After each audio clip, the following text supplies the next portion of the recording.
once again welcome to all of you. आप सबको I hope you all are very good. You all are doing very well. And today we have a very special class on a very important topic for your exam also, that is political theory. And in this topic we are going to cover, in this class we are going to cover one of the very important topic, that is liberty and equality. Okay, so I hope कि you all have come with full preparation. मुझे उम्मीद है कि आप सभी जो recorded lectures हैं regarding liberty and regarding equality आप सभी पढ़ के आए हैं. Have you done your homework everyone? आप सभी ने किया है? Can expect that you all have come with full preparation? Yes sir, we have. Yes, sir. Very good. Soumya, Jasri, very good. Good, fine. Let's begin with the class. So here is our slide. Question number 1. Let's begin with the question number 1. Read it carefully and try to give your answer in the chat box. Try to give your answer in the chat box. We will go for the poll also, but this time I am asking for you in the chat box. Do comment fast. There are two statements. Statement 1, the term liberty has been originated from Greek word liber, and the statement 2, liberty means absence of restraint. Which one is correct? Okay, so I am getting Kamyab is telling that both statements are true. Soumya Ranjan, both statements are true.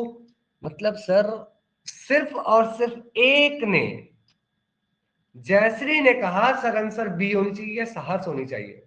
Very good Jayashree के लिए special clapping. Okay, तो मैं जयश्री के लिए clapping क्यों कर रहा हूं? क्योंकि the correct answer will be option number B, not A.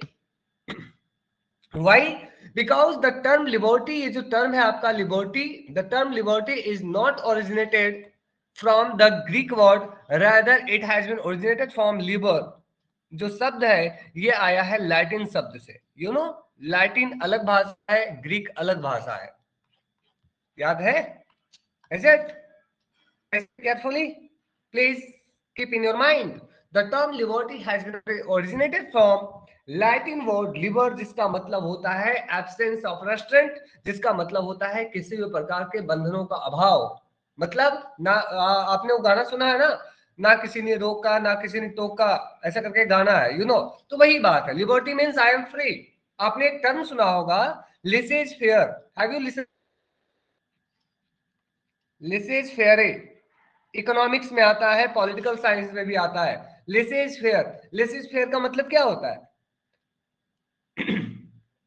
Laces faire का मतलब क्या होता है? What is the meaning of laissez faire? Laissez faire का मतलब होता है लीव मी अलोन. मतलब there is no right of the state to interfere in our market sphere.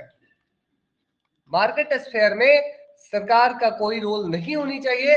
आपको पता है एक थिंकर जो आपको भी पढ़ाऊंगा मैं, जिसका नाम है मिल्टन फ्रीडमैन. नाम सुना है? Milton Friedman. मिल्टन फ्रीडमैन कहते हैं आप तब पूर्ण रूप से स्वतंत्र होंगे when you will become fully free, when you become fully free, when there is no hindrance in your market, when the state will not interfere in your market. जब मार्केट में ओपन कंपटीशन होगी, जब market में when we have open competition, free and fair competition in our market, then everyone will be free. ध्यान रखिएगा किसने कहा है? ये मिल्टन फ्रीडमैन ने कहा है. जो आपके कौन से आइडियोलॉजी से आते हैं? आपने पढ़ा होगा नियो लिबरलिज्म, लिबर्टेरियनिज्म, स्वच्छातंत्रवादी, इस विचारधारा से आते हैं. तो मुझे उम्मीद है आपने इसे जरूर पढ़ा होगा. चलिए आगे बढ़ते हैं. So the correct answer for this question would B only 2 is correct answer. ठीक है, आगे बढ़ते हैं. Next question. Who authored the book Two Concept of Liberty? I am giving you the poll. Please do not comment in the chat box. I am going to give you poll. You have to give your answer in the poll. I am giving you 30 seconds. I am putting the correct answer.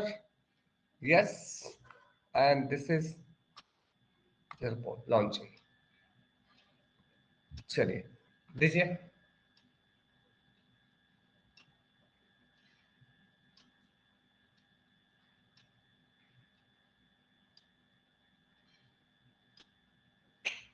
चलिए 15 more seconds are remaining. 3 students are remaining right now. Please come on, do give your answer. No issue. This is correct. Wrong. There is no issue. So 5 4 3 2 1 go. Let's go for the result. And this time I can see how many of you have given the correct answer. क्या बात है, सुबी, जैर, जैसरीस, उमंग, शशांक, कामयाब. Clapping for everyone. 6 out of 7 have given the correct answer.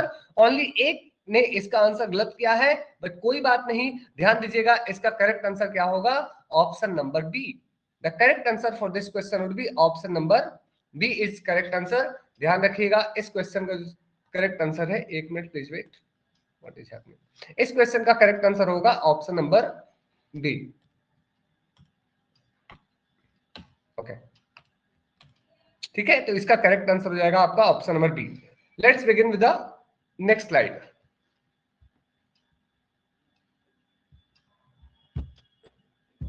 Okay, we have done with this. ये बताइए इसका क्या होगा करेक्ट आंसर?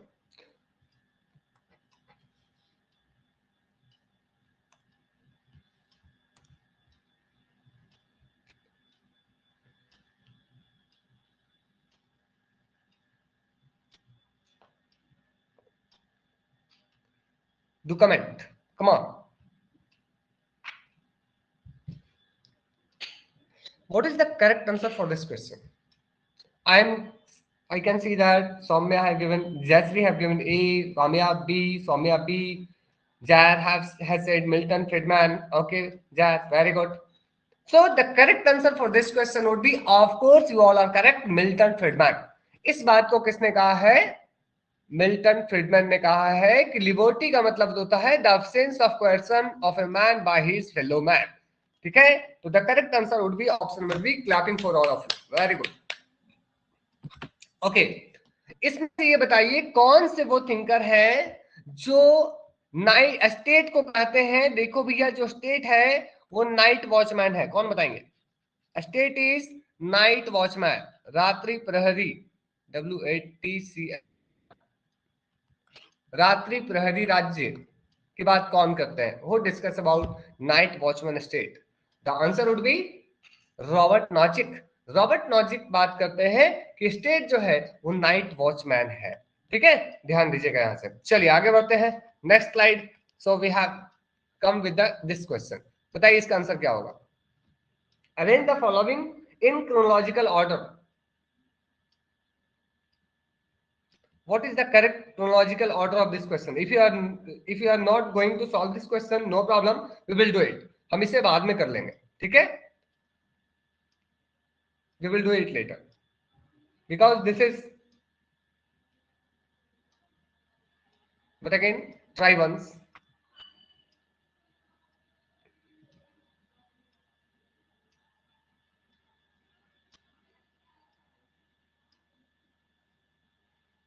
क्या होगा इसका आंसर? एक कोशिश तो बनती है सर, एक कोशिश, ज्यादा नहीं, single try. Hello Shivani, welcome in the class. Hello Akash, welcome in the class. So the correct answer for this question would be, I can see ABC. मुझे याद आता है ABC कहाँ गई थी, वो जो पोयम बचपन में हमने पढ़ा था. हाँ, चलिए कोई बात नहीं. सो यहाँ ध्यान दीजिएगा, सबसे पहले कार्ल मार्क्स, सबसे पहले क्या आप लोग बता सकते हैं किस किताब में बात की गई थी? थ्योरी ऑफ एलिनेशन की बात किस किताब में की गई थी? थ्योरी ऑफ एलिनेशन की बात जो है वो economic and philosophical manuscript of 1844 में की गई थी. ध्यान दीजिएगा, एग्जाम के लिए बहुत इंपॉर्टेंट क्वेश्चन है.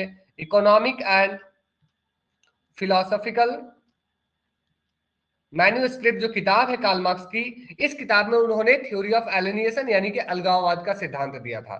और आपको ये देखने को मिलता है, इसमें उन्होंने सबसे पहले कहा कि अगर आपको आपके काम के बदले उचित वेतन, उचित पैसा या उचित रिटर्न या राइट रिटर्न अगर आपको नहीं मिलता है तो क्या आप काम करने के लिए मोटिवेशन आपके अंदर आएगा?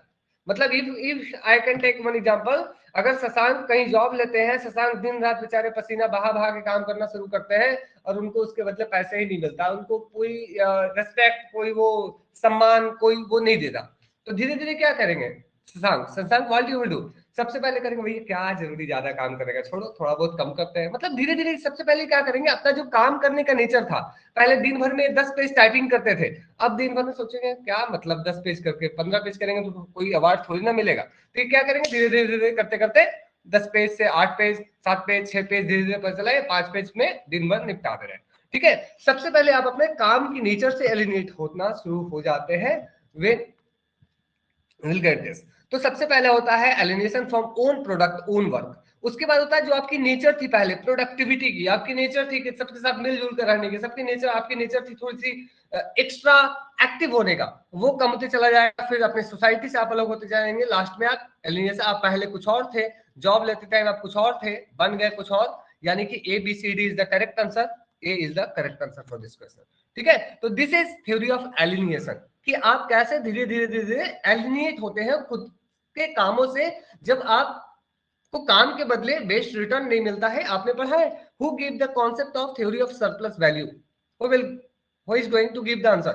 Surplus value, theory of surplus value, अतिरिक्त मूल्य का सिद्धांत किसने दिया?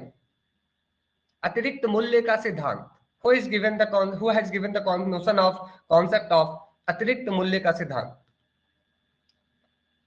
The answer would be Karl Marx. Karl Marx ने इसकी बात की है, इज इट? कार्ल मार्क्स इसकी बात करते हैं, और उसी से ये चीजें जो है आपको देखने को मिलती है। चलिए आगे बढ़ते हैं, खैर ये टॉपिक कुछ और है, इसका आंसर बताइए। पोसेसिव इंडिविजुअलिज्म की बात किसने की है? स्वामित्व मूलक व्यक्तिवाद। अच्छा, यहाँ पे थोड़ा सा ऊपर नीचे हो गया है, इसको मैं यहाँ हटा देता हूँ, यहाँ पे सीवी मैक्फरसन। बताइए स्वामित्व मूलक व्यक्तिवाद की बात कौन करता है? The answer would be C V Macpherson. किसे कहते हैं? According to C V Macpherson, who is possessive individualist? कौन है जो अपने आप को, व्यक्तिवाद को सबसे ज्यादा यू कैन से इस तरह से मानता है कि you are going to promote capitalism, you are going to protect capitalism. We will discuss about that सुभी। I think this is Das Capital. If I am correct, this is Das Capital. Is it? वो अभी हम लोग Karl Marx में जब पहुंचेंगे तो हम लोग करेंगे उसका अच्छे उसे। ठीक है, तो याद रखिएगा लॉक एंड रूसो, नो सचांग, this is one of them is correct. याद रखिएगा सीवी मैकफरसन ये कहते हैं दो ऐसे थिंकर रहे हैं, पहला हॉब्स एंड दूसरे लॉक। ये दोनों जो है वो हमेशा पूंजीवाद को बचाने में लगे हैं, और ये दोनों जो है वो पॉसेसिव इंडिविजुअलिस्ट है, स्वामित्व मूलक व्यक्तिवादी है। ध्यान दीजिएगा, CV McPherson is correct answer. चलिए आगे बढ़ते हैं। Next, do comment the correct answer for this question. क्या होगा इस क्वेश्चन का answer? What is the correct answer for this question? Come on,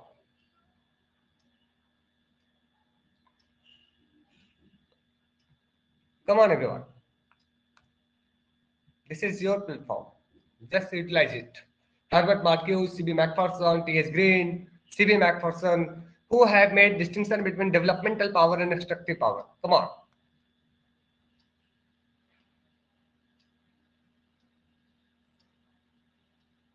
Very good. So I can see Akash, Zan, Jasri have given the answer A, and along with them I can see Jack have said already CB Macpherson, by Kamyab, Shashank, Shivani, Soumya have given answer D. No, the correct answer for this question would be CB Macpherson. CB Macpherson जो है वो ये बताते हैं, देखो भाई बड़ा simple सा नोशन है, आपके अंदर पावर कैसे आ सकता है? अगर आप बोलेंगे, देखिए एक बहुत ही सिंपल सा नोशन है, पावर को लेकर अलग अलग विचार है। ठीक है, जैसे आप अमर्त्य सेन को पढ़ते हैं, मार्थन अबसम को पढ़ते हैं, वो क्या बोलते हैं कि पावर कब होगा आपके पास? जब आपके अंदर वो कैपेबिलिटी आ जाएगी, व्हेन यू हैव कैपेबिलिटी। तो उसी तरह से थिंकर जो है वो बात करते हैं डेवलपमेंट एज फ्रीडम। ध्यान दीजिएगा इस शब्द को, डेवलपमेंट। अब इन सारी चीजों को हम लोग करने वाले हैं। डेवलपमेंट एज फ्रीडम, ये बुक है बहुत ही फेमस अमर्त्य सेन की। ठीक है, this is a very important book by Amartya Sen. But again कौन बात करते हैं कि आप फ्रीडम आपको कब मिल सकती है? जब आप अपना खुद का डेवलपमेंट करेंगे, आप अपना विकास करेंगे। तो इसकी बात करने में अमर्त्य सेन है, मार्थन अबसम है, और साथ ही में आपको देखने को मिलता है सीवी मैकफरसन है। सीवी मैकफरसन साहब ये कहते हैं कि देखो आज के टाइम में क्या हो रहा है, हमारे अंदर एक बहुत ही बड़ी कमी आ रही है, और वो कमी है क्रिएटिव फ्रीडम का। ध्यान दीजिएगा, क्रिएटिव फ्रीडम की हमारे अंदर कमी है। कैसे? ये बात करते हैं कि आपके अंदर जो शक्ति है, पावर, वो दो तरीके से आ सकती है। पहला कि आपके कोई परिवार में आपके कोई फैमिली में पहले राजा थे, महाराजा थे, उन्होंने बहुत बड़ी संपत्ति अर्जित करके रखी थी, उन्होंने BMW, ऑडी कार जो है वो रखी थी। अब आप इस कार से जा रहे हैं अपने कॉलेज और दिखा रहे हैं सबको, देखो भैया हम तो बहुत बड़े हैं, हमारे अंदर बहुत बड़ी पावर है, हमारे पास AK-47 है, हमारे पास ये सब कुछ है। तो this is which type of power? This is extractive power. ये वो पावर है जिसको आपने डेवलप नहीं किया है, जिसकी विकास आपने खुद से नहीं की है। ये ऐसा शक्ति है जिसे आपने दूसरों से एक्सट्रैक्ट किया है। तो सिबी मैकफर्सन इस बात की बात करते हैं, इसकी बात करते हैं कि आज के समाज में आपको देखने को मिलेगा ज्यादातर लोग जो है वो एक्सट्रैक्टिव पावर के पीछे पड़े हुए हैं। वहीं दूसरी तरफ डेवलपमेंटल पावर, विकासवादी शक्ति, इसके बारे में सीबी मैकफर्सन बोलते हैं कि ये कब होगा? जब आप अपने ऊपर काम करेंगे, अपने अंदर स्किल को डेवलप करेंगे, और तब जो आपने कुछ नई चीज क्रिएट की और तब जो आप आजादी लोगे उसे बोलते हैं वो डेवलपमेंटल पावर।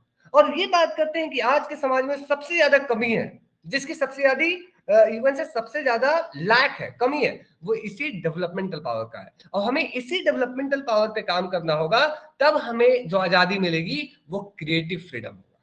समझ पा रहे हैं? तो this is the concept of, very important concept of civil. तो ध्यान दीजिएगा, इसको हम लोग पढ़ने वाले हैं, आगे में इन चीजों को करने वाले हैं। तो this is our question series from question number 1 to 6. So now you all are ready for the class. Can we go? Can we proceed? How is the Josh? Everyone. आगे बढ़े, मजा आ रहा है? आगे बढ़े, ready? Come on, yes, let's go, let's go. So जो पढ़ने वाले हैं आप लोग बहुत ध्यान से एक एक स्लाइड को देखिएगा, ठीक है? बहुत ध्यान से एक एक स्लाइड को देखिएगा, हम लोग आगे बढ़ते हैं, ठीक है? तो सबसे पहले हम लोग बात करते हैं, आपसे मैं ज्यादा नहीं 5 मिनट लूंगा, ये समझना बहुत जरूरी है, इसलिए मैं आपसे to take 5 to 10 minute only for discussing what is ideology and what are the different types of ideology. क्योंकि आइडियोलॉजी आप समझ गए तो इतना ध्यान रखिएगा, आपके लिए लिबर्टी, इक्वालिटी, जस्टिस जो है, बाकी टॉपिक वो बहुत आसान हो जाएगा, ठीक है? तो I am going to take 5 minute only.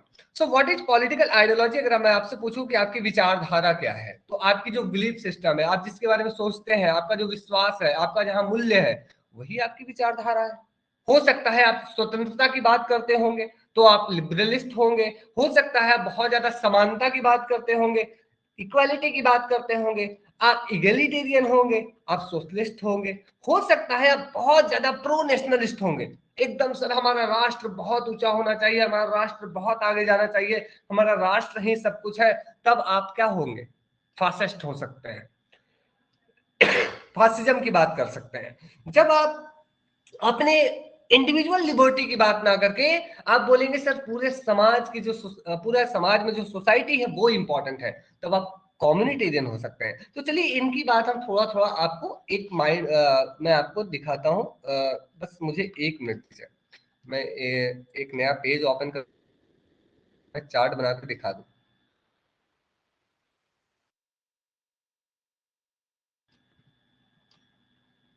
Okay please, okay,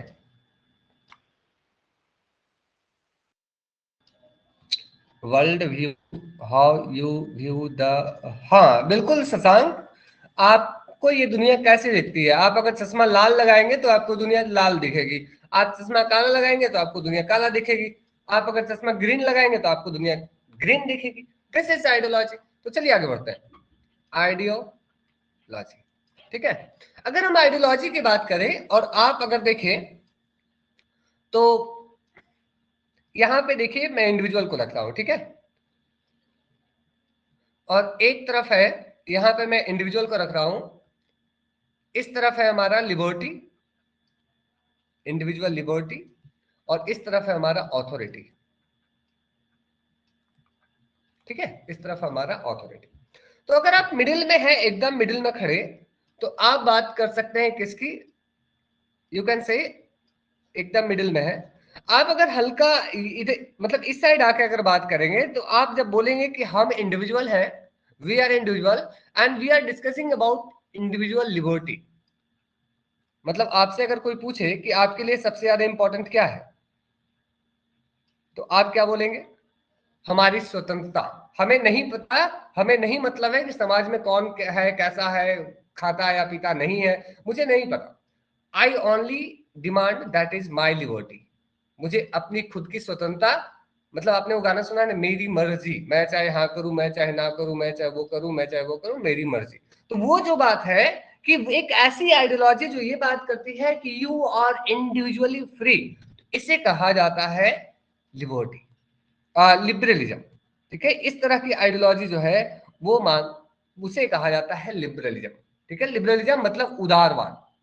तो उदारवाद जो है, इसकी जो सेंट्रल टेंडेंसी है वो क्या है? लिबर्टी। आज हम लोग इसी चैप्टर को पढ़ने वाले हैं। This chapter we are going to discuss about liberty. ठीक है, अब जब ये लिबर्टी है तो इसमें आपको अलग अलग स्कूल देखने को मिलेंगे। ध्यान दीजिएगा, इसमें आपको अलग अलग स्कूल देखने को मिलेगा, मतलब अलग अलग विचारधारा। एक ऐसी आइडियोलॉजी देखने को मिलेगी जो पहले थी, मतलब क्लासिकल है, शास्त्रीय है, क्लासिकल और लिबरलिज्म, मतलब शास्त्रीय उदारवादी। ये वो थिंकर्स हैं जो आज नहीं है बल्कि पहले थे। पहले थे यानी कौन? सबसे पहले आपको देखने को मिलता है father of liberalism. Anyone can comment who is considered as father of liberalism? Come on. उदारवाद के पिता कौन जाने जाते हैं, कौन माने जाते हैं? Who is considered as father of liberalism? Very good Saumya, very good Shashank, very good Jayashree, very good Shivani. The answer would be Locke. तो जॉन लॉक साहब जो है ये सबसे पहले बात करते हैं कि वी आर बॉर्न फ्री। ये सबसे पहले बात करते हैं कि इंडिविजुअल को कुछ नेचुरल राइट्स हैं। कौन कौन से नेचुरल राइट्स हैं? व्हाट आर दो थ्री राइट्स? कौन कौन से वो तीन नेचुरल राइट्स हैं जो हमसे कोई छीन नहीं सकता है? राइट टू लाइफ, जिंदगी का, लिबर्टी, स्वतंत्रता का, और प्रॉपर्टी का। ध्यान दीजिएगा, तीन अधिकार की इन्होंने बात की, लाइफ, लिबर्टी एंड प्रॉपर्टी। ठीक है, तीन अधिकार की इन्होंने बात की। इसके बाद साथ साथ देखने को मिलता है आपको हर्बर्ट स्पेंसर, हर्बर्ट स्पेंसर, जिन्होंने बात की सर्वाइवल ऑफ द फिटेस्ट की, ऑफ द, हालांकि कई जगह आपको डॉर्किन भी मिलेगा, बस ध्यान रखिए दोनों उसी से एसोसिएटेड है, सर्वाइवल ऑफ द फिटेस्ट। ठीक है, अब इसका मतलब क्या है सर्वाइवल ऑफ द फिटेस्ट? इसका मतलब क्या है? अगर आप बताइए सर, एक बड़ा सा कुआं है, बड़े से कुएं में कई सारी मछलियां हैं, कुछ बहुत छोटी है, कुछ उससे बड़ी है, कुछ उससे बड़ी है, कुछ उससे बड़ी है। आपको नहीं लगता सर बड़ी वाली जो मछली है वो छोटे वाली की पूजा करेगी? आज तुम्हारा बहुत अच्छा दिन है, आज तुम्हें मैं नहीं खाऊंगी, आज मैं तुम्हें तलूंगी भूलूंगी, मतलब ये सारी चीजें करूंगा, कल मैं तुम्हें चटक जाऊंगी। मतलब हमेशा इस दुनिया में रूल है, जो पावरफुल है वो हमेशा अपने से छोटे को या अपने से कमजोर को हमेशा दबाने की, एक्सप्लॉइट करने की कोशिश करता है। तो इसी तरह से ये कहा गया सर्वाइवल ऑफ द फिटेस्ट। इस धरती पे जो भी चीजें हैं सर्वाइव वही करते हैं जो सबसे ज्यादा फिट है, जो सबसे ज्यादा स्ट्रांग है। ठीक है, तो इस तरह से आपको देखने को मिलता है हर्बर्ट स्पेंसर साहब, इस तरह से देखने को मिलता है बेंथम साहब। ठीक है, हालांकि इन चीजों को हम लोग आगे पढ़ने वाले हैं, वी आर गोइंग टू, मैं बहुत ज्यादा डिटेल में नहीं जाऊंगा तो पूरा एक चैप्टर ही हो जाएगा। इसके बाद देखने को मिलता है मॉडर्न लिबरलिज्म। ठीक है, मॉडर्न लिबरलिज्म वो है जो ये बात करते हैं कि ये जो हम व्यक्तिगत स्वतंत्रता की बात करना शुरू कर दिए, इससे हुआ क्या कि समाज के कुछ जो तबके जो बहुत मजबूत थे वो तो अच्छे पोजीशन पे पहुंच गए, लेकिन इंडस्ट्रियलाइजेशन के कारण, उद्योगवाद, मतलब ये जो औद्योगिकीकरण है, इंडस्ट्रियलाइजेशन, इसके वजह से क्या हुआ, जो फिट थे वो तो अच्छी जगह पहुंच गए, लेकिन जो गरीब है, जो कमजोर तबका है, वो अभी भी पीछे रह गया है। तो आपको देखने को मिलता है जॉन स्टुअर्ट मिल, आपको देखने को मिलता है टीएच ग्रीन, आपको देखने को मिलता है लॉस्की, जैसे कई सारे थिंकर, एलटी हॉबाउस, कई सारे थिंकर जो है यहाँ पर अपने रोल प्ले करना शुरू करते हैं। ठीक है, तो ये है। इसके बाद देखने को मिलता है कि जब ये चीजें, इसे बोलते हैं हम लोग सकारात्मक उदारवाद। ध्यान दीजिएगा, ये जो सोशल वेलफेयर की बात की है, ये जो सोशल वेलफेयर की बात की है कि अब सरकार को क्या करना चाहिए, हम लोगों को फ्री नहीं छोड़ना चाहिए, बल्कि जो गरीब लोग हैं, जो पीछे है, उस पे ध्यान देकर उससे अपग्रेड करना, उसमें सुधार करने की कोशिश करनी चाहिए। तो इसमें आपको देखने को मिलता है JS Mill, TH Green, LT Hobhouse, Laski, Barker, कई सारे थिंकर्स आते हैं इसमें। ठीक है, तो इस तरह से आपको देखने को मिलता है। लिबरलिज्म में हमने दो फेज पढ़ा, एक सबसे पहला क्लासिकल लिबरलिज्म जिसको शास्त्रीय उदारवाद कहते हैं, जिसमें वो थिंकर्स हैं जो खुलकर इस बात को समर्थन देते हैं कि हमें पूर्ण रूप से आजादी मिलनी चाहिए। इसी में आते हैं आपके Adam Smith. Can you comment in the chat box who is known as father of economics? Father of economics, can anyone comment in the chat box who is known as father of economics? अर्थशास्त्र के पिता कौन माने जाते हैं? Very good, clapping for everyone, good. The answer would be Adam Smith. तो Adam Smith साहब इस बात को कहते हैं कि इस दुनिया में जितने भी रिसोर्सेस है you are free to exploit just because of you are fit. आप इस दुनिया के नेचुरल रिसोर्सेस को एक्सप्लॉइट करके उसे प्रोडक्ट बनाने के लिए आप काबिल हो, आप बनाओ, देयर इज नो प्रॉब्लम। ठीक है, तो एडम स्मिथ जो है वो इस चीज की क्लासिकल लिबरलिस्ट में। अब आपने एक मॉडल पढ़ा होगा Keynesian model, John Keynes. Keynes का नाम आपने सुना होगा कई बार, इकोनॉमिक्स में, अपने पॉलिटिकल साइंस में भी। कीन्स इस बात को कहते हैं कि वेलफेयरिज्म, जो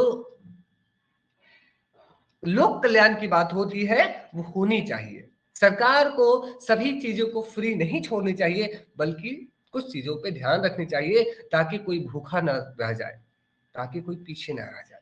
ठीक है, तो इस तरह से हमने सेकेंड स्टेप तक पहुंचे। इसके बाद आपको देखने को मिलता है जो तीसरा स्टेप है, यहाँ पे तीसरा स्टेप में वो थिंकर्स आते हैं जो बताते हैं कि देखो भैया बहुत ज्यादा हो गया, ये जो हमने स्टेट को अधिकार दिया था, स्टेट तो मानो कि हमारे ऊपर ही चढ़ गया है। मतलब अब राज्य को पीछे करना, राज्य को छोटा करना बहुत जरूरी है। इसलिए आपको देखने को मिलता है 1970s ऑनवर्ड, 1970 के बाद से आपको देखने को मिलता है रॉबर्ट नॉजिक, फ्रेडरिक हायक और मिल्टन फ्रीडमैन, HAYE की हायक और मिल्टन फ्रीडमैन। बहुत छोटा में दिख रहा हूं तो आप लोग बता दीजिएगा, हालांकि नाम मैं बोल रहा हूं तो आप लोग समझ जाएंगे। मिल्टन फ्रीडमैन, ये वो थिंकर्स हैं जो कहते हैं rolling back of the state, rolling back of the state. ठीक है, मतलब राज्य जो आगे बढ़ चुका था, राज्य जो अपने आप को 30 मार खा समझ के वो हमारे जिंदगी को कंट्रोल करने लग गया था, अब उसको पीछे हटना पड़ेगा, rolling back of the state. ठीक है, और वो फिर बात करते हैं मिनिमल स्टेट की, कि राज्य का जो रोल होना चाहिए वो बहुत ही मिनिमल होना चाहिए। राज्य का जो रोल होना चाहिए वो लिमिटेड होना चाहिए।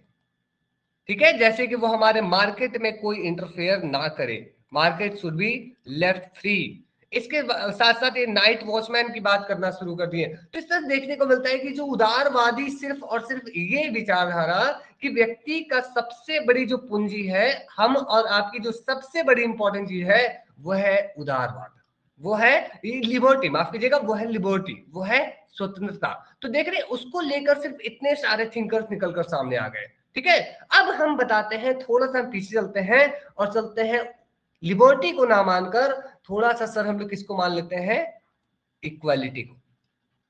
ठीक है, इक्वालिटी को इंपॉर्टेंट मानते हैं। अब जो इक्वालिटी को इंपॉर्टेंस मानते हैं थिंकर, उनको हम लोग क्या कहते हैं, इगैलिटेरियन। ध्यान दीजिएगा, लिबर्टेरियन लिबर्टी शब्द से बना है, इगैलिटेरियन इक्वालिटी शब्द से बना है।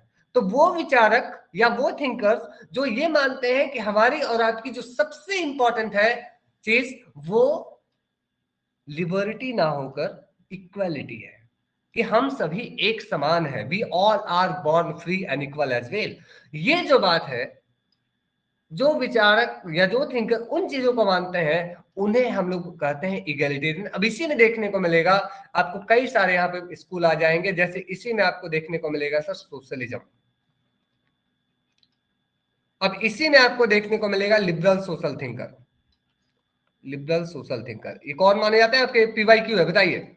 विच among the following is considered as liberal social thinker? Hobbes, Locke, Rousseau, Rawls. बताइए इनमें से वो कौन है जो लिबरल सोशल थिंकर कंसिडर किए जाते हैं?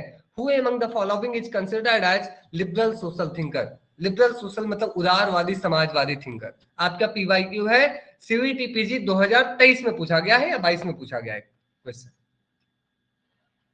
लिबरल सोशल थिंकर इनमें से कौन है? Anyone?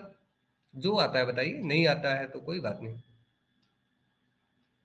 Okay, very good. Jayshree D, Shashank Rawls, Saumya Rousseau, Jay Rawls, Subhi Rawls, very good, clapping for all of you, very good.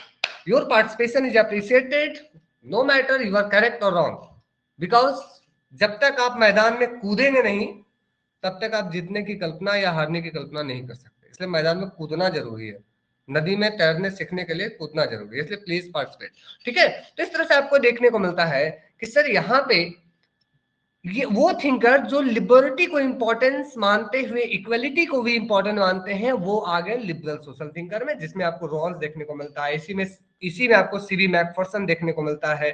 ठीक है, इसी में आपको कांट देखने को मिलता है। तो इन चीजों को हम लोग अभी देखेंगे आगे में। तो यहाँ पे हम लोग आ गए सोशलिज्म पे। सोशलिज्म और लिबरलिज्म, इन दोनों के बीच में क्या डिफरेंस है, देखिए ध्यान समझिएगा। जो लिबरलिज्म है वो इंडिविजुअल लिबर्टी की बात करता है, मतलब Saumya will tell that I am free, लेकिन जैर क्या बोलेंगे, you are not only free, we all are free, our society is free, our society should have economic and social development. जबकि सौम्या क्या बोलेंगे, लिबरलिज्म से होते हुए सिर्फ मुझे अधिकार है कि मैं समाज इकोनॉमिक पॉलिटिकल तरीके से मैं स्ट्रांग हो जाऊं। जबकि जो सोशलिस्ट है, सोशलिस्ट की जो कोर फिलॉसफी है वो दो है, ध्यान दीजिएगा। एक है सोशल एम्पावरमेंट और दूसरा है इकोनॉमिकल एम्पावरमेंट। हमेशा ध्यान रखिएगा इस बात को। जो सोशलिस्ट जितने भी हैं उनकी दो बहुत इंपॉर्टेंट डिमांड होती है, हमारे समाज में कोई भूखा ना सोए और हमारे में समाज में कोई गरीब ना रह पाए। ठीक है, तो ध्यान दीजिएगा कि ये जो सोशलिस्ट है इसमें हम लोग सोशल इक्वालिटी और सामाजिक समानता और आर्थिक समानता की बात करते हैं, मतलब इकोनॉमिक इक्वालिटी की बात करते हैं। ठीक है, तो इस तरह से देखने को मिलता है जो सोशलिज्म है। फिर इससे फॉलो करते हुए कई सारे थिंकर्स आते हैं। ठीक है, इसे फॉलो करते हुए दो, अब देखिए कई सारे, इसमें मैं थोड़ा सा आप लोगों से थोड़ा सा टाइम लूंगा। बोरिंग तो नहीं लग रहा है? अगर बोरिंग लग रहा है तो बताइए, मैं सीधे कूदता हूं उधर। Are you getting bored everyone? समझ पा रहे हैं what I am trying to explain you? Bore हो रहे हैं? Are you getting bored? Please.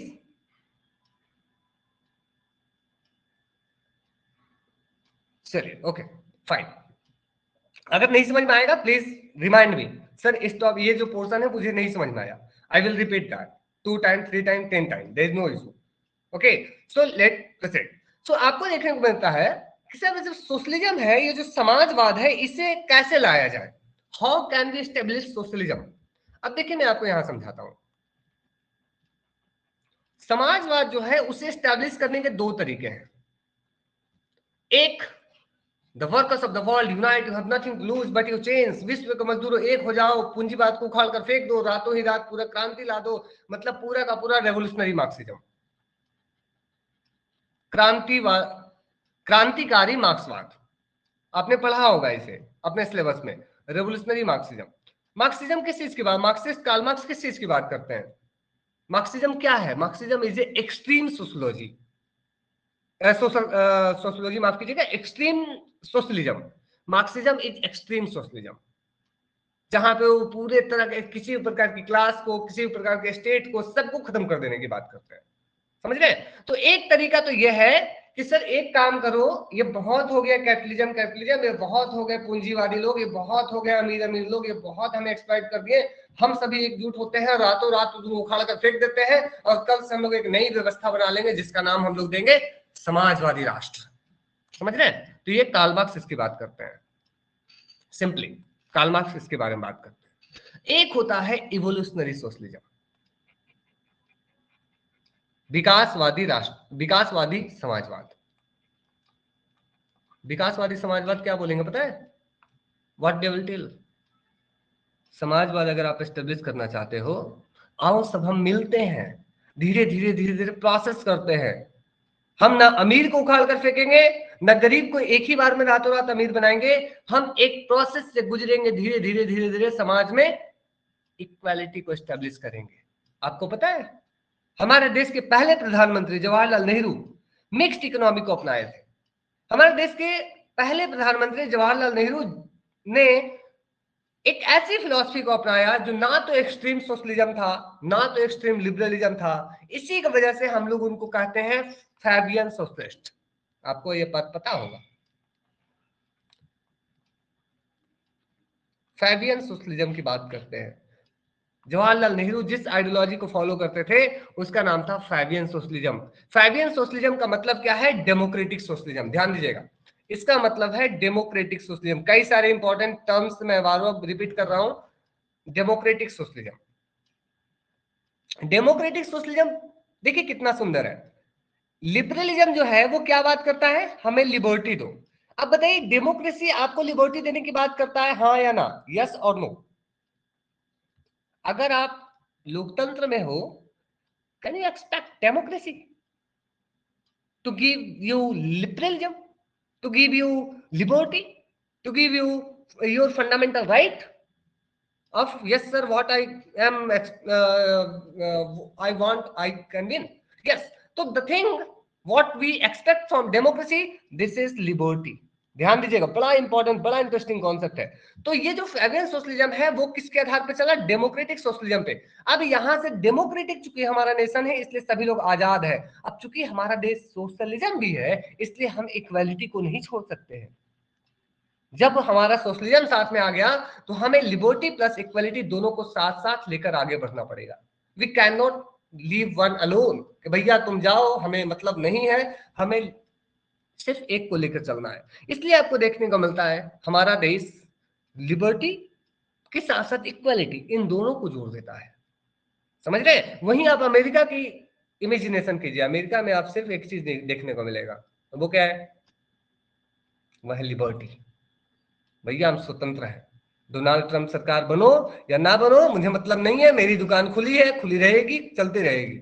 You know 20 जनवरी को, 20 जनवरी को डोनाल्ड ट्रंप का क्या है? ओथ सेरेमनी है। पता है आप लोगों को? Do you know?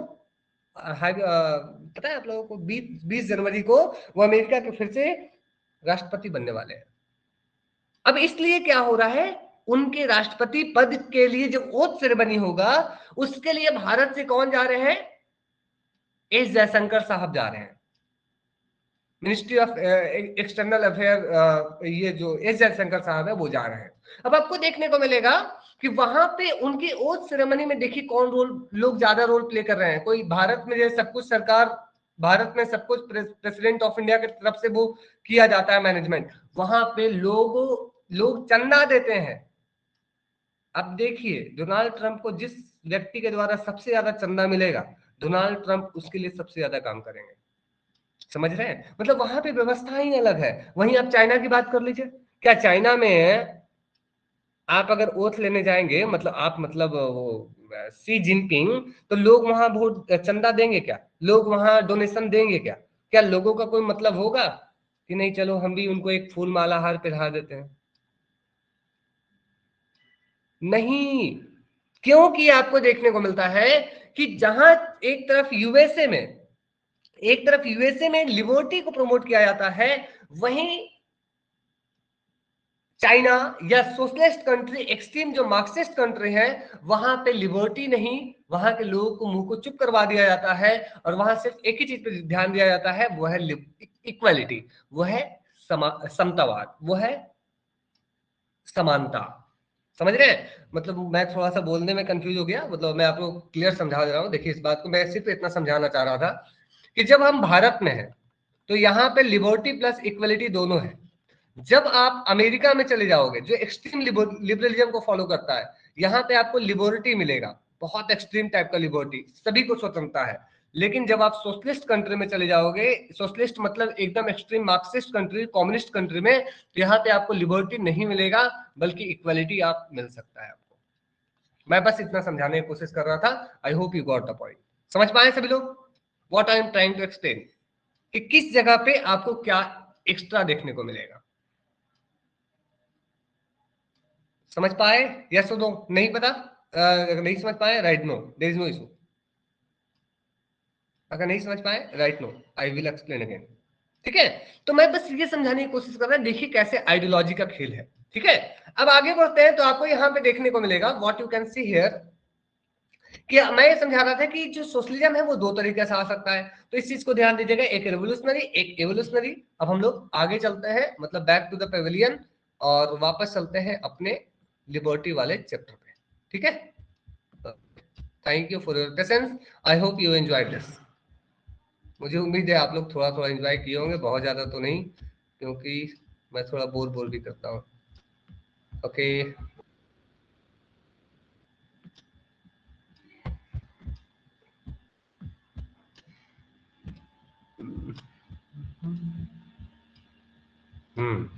चलिए अब शुरू करते हैं हम लोग अपना गेम।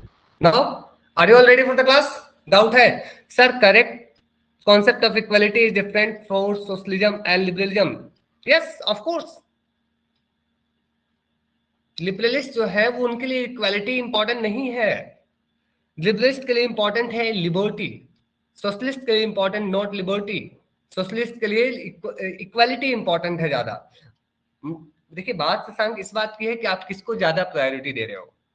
अगर आप चीन में चले जाओ और चीन में आप जाकर ये बोले कि शी जिनपिंग साहब आपको मुखाड़ कर फेंक देंगे, हमें चाहिए आजादी, हम आपको प्रधानमंत्री मतलब ये राष्ट्रपति नहीं बनने देंगे, आपको क्या लगता है? बोलेंगे मोस्ट वेलकम शशांक, आओ बैठो चाय पियो, चलो साथ में झूला झूलते हैं। What do you expect? क्या लगता है आपको?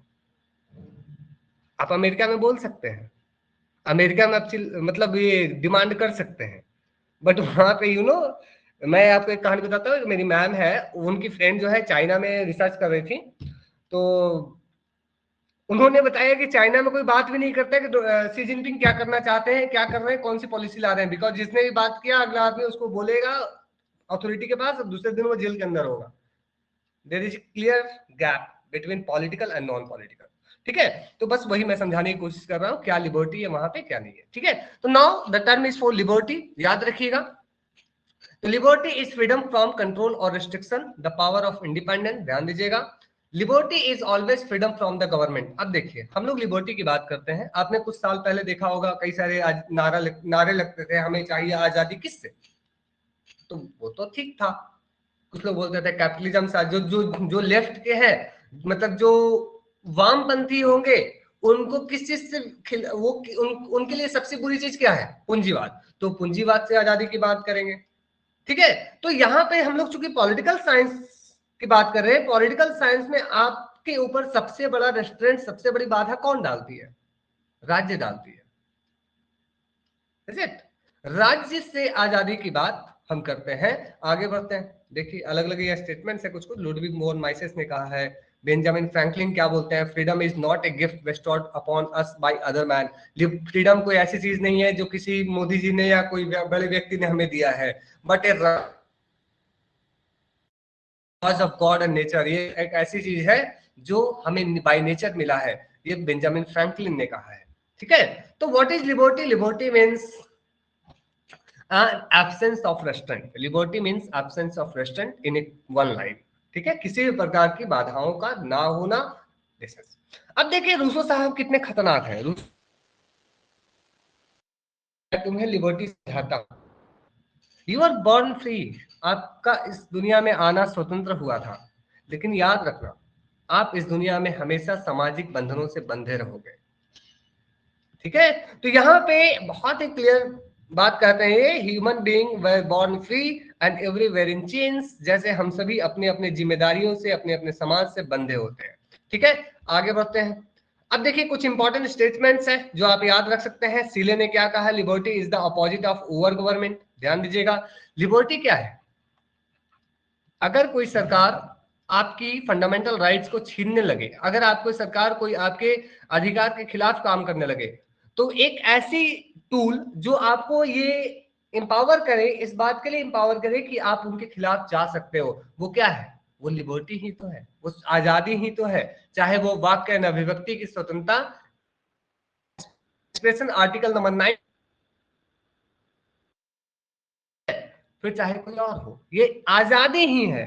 ये लिबर्टी सरकार के हाथ और पैर को बांध कर रखती है कि you can not spread wide out of your bond, नहीं जा सकते।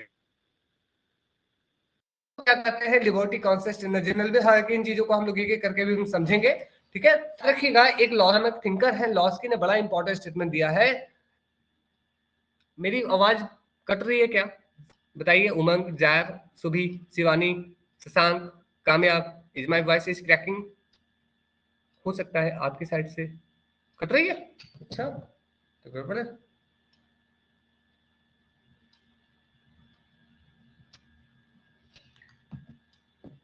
अभी भी अब ठीक है? Is it fine now? हो सकता है अब ठीक है या अभी भी? अब ठीक है? Okay thank you, okay thank you. चलिए आगे बढ़ते हैं। Now move next. सो याद रखिएगा लॉस्की के एक बहुत ही इंपॉर्टेंट लॉस्की की जो है वो स्टेटमेंट है, liberty is those condition of social life. Liberty एक ऐसा हमारे समाज का परिस्थिति है जिसके अभाव में, without which no man can seek best of himself. एक लिबर्टी है जिसके अभाव में, आप खुद सोचिए, शशांक, शिवानी, सभी खुद सोचिए, अगर आपसे सब कुछ आपको दे दिया जाए, आपको 10 किलो सोना, 50 किलो मिठाई, सब कुछ दे दिया जाए, आपसे आजादी छीन लिया जाए, कोई बोले नहीं भैया देखो मिठाई को सिर्फ देखना है, खाना नहीं है। आपको कोई कह दे कि आप बैंक के कैशियर हो, आपके सामने हजारों करोड़ों रुपए हैं, लेकिन आपको उससे 1 रुपया नहीं लेना है, तो कैसा लगेगा? तो वही बताते हैं वो, liberty is those condition of social life without which no man can seek best of himself. एक ऐसी परिस्थिति है लिबर्टी जिसके अभाव में आप अपना पूर्ण विकास नहीं कर सकते। समझ रहे? तो इस प्रकार आपको देखने को मिलेगा कि लॉस्की की बहुत इंपॉर्टेंट स्टेटमेंट है जो हम लोग आगे पढ़ने वाले हैं, एक एक करके हम लोग आगे बढ़ेंगे। ठीक है, सीबी मैकफर्सन साहब क्या बोलते हैं, liberty is living life to the fullest. ये बहुत ज्यादा इंपॉर्टेंट नहीं है, बस ध्यान रख लीजिए। हीगल, हीगल साहब बड़े खतरनाक है, हीगल बहुत खतरनाक है। हीगल बताते हैं आप आंख बंद करके, कान बंद करके, बस नाक ओपन रखना, नहीं तो फिर दिक्कत हो जाएगा, राज्य की आज्ञाओं का पालन करते रहो। बिकॉज हाईएस्ट रीजनिंग जो है, state is highest of all reasonings. राज्य जो है वो सबसे ज्यादा तार्किक है, क्योंकि राज्य जो है वो फिलोसफिकल डायलेक्टिज्म से निकलकर सामने आया है। थेसिस, एंटीथेसिस, सिंथेसिस हुआ है, तब राज्य बना है। इसलिए राज्य कभी गलत नहीं कर सकता। इसलिए उन्होंने कहा कि लिबर्टी आपको तभी मिलेगी जब आप आंख बंद करके राज्य की पालन करोगे, राज्य की आज्ञाओं का। Liberty lies in the obedience of law, simple, एक लाइन में। और यहीं पे इन्होंने कहा कि क्या है state, state is March of God on the earth. मतलब राज्य जो है वो, मतलब एक राज्य ईश्वर का साक्षात रूप है। आप राज्य में अगर हो तो आपके सामने साक्षात भगवान है, उनकी पूजा करो, उनकी प्रार्थना करो, मतलब उनको वर्शिप करो। आपको नहीं लग रहा सर ये ज्यादा हो रहा है? और आपको नहीं लग रहा सर इसी से कहीं ना कहीं हिटलर साहब के मन में वो आया होगा कि भैया हम सबसे ज्यादा स्ट्रांग है, हमें कोई कुछ नहीं कर सकता? यस, जो टोटलिटेरियनिज्म जो है, जो टोटलिटेरियन विचारधारा है, उसके प्रणेता के रूप में आप इसी हीगल को देख सकते हैं। Hegel is the one who influenced many of the thinkers. Yes, को समझ रहे हैं? तो इस तरह से देखने को मिलता है। हीगल का कुल मिलाकर मतलब यह है, राज्य सबसे अच्छा है, आप राज्य को फॉलो करो, राज्य के द्वारा बनाए गए नियमों को फॉलो करो, यू विल बी फ्री। बात खत्म। जीडीएच कोल साहब, जिसके बारे में हमने कल एक टर्म बताया था, कौन बताएंगे? हमने इनसे रिलेटेड एक समाजवाद से रिलेटेड कोई कॉन्सेप्ट कल बताया था, कौन बताएंगे? देखता हूं कल के क्लास को कितना याद है। नहीं पता? आप लिख सकते हैं no sir. Very good Jack, clapping, good. So the correct answer would be, very good Saumya, I have tell about guild socialism, श्रेणी समाजवाद। श्रेणी समाजवाद की बात जो है वो कौन करते हैं? जीडीएच कोल साहब करते हैं। वहीं लॉक साहब क्या बोलते हैं? Where there is no law there is no liberty, where there is law there is liberty. जहां कानून है वहां स्वतंत्रता है, जहां कानून नहीं है वहां स्वतंत्रता नहीं है। ठीक है, ध्यान दीजिएगा। आगे बढ़ते हैं, पढ़िए, बताइए इसका आंसर क्या होगा। Come on, who among the following is not associated with the positive liberty? हालांकि मुझे लगता है कि कल हमने किया था, नहीं, चलिए बताइए, तुमने नहीं किया था, क्या हो गया सर?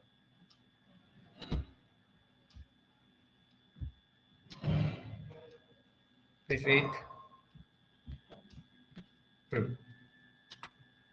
क्या होगा इसका answer? Very good, very good, very good. Excellent excellent. The correct answer for this question would be Adam Smith. Adam Smith जो है ये क्लासिकल लिबरलिस्ट है, ठीक है। ये शास्त्रीय उदारवादी है, इसलिए नकारात्मक राज्य के स्वतंत्रता, नकारात्मक स्वतंत्रता के समर्थक होंगे, नेगेटिव लिबर्टी के, because according to him a state should not have any right to interfere in your work. तो Rawls positive, T H Green positive, Laski positive. आगे बढ़ते हैं। Liberty is freedom of individual to express his personality without external hindrances. ये किसने कहा है?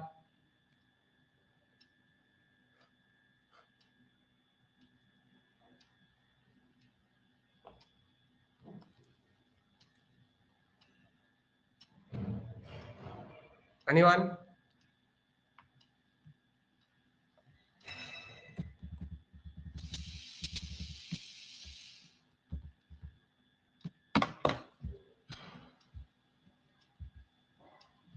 बताइए।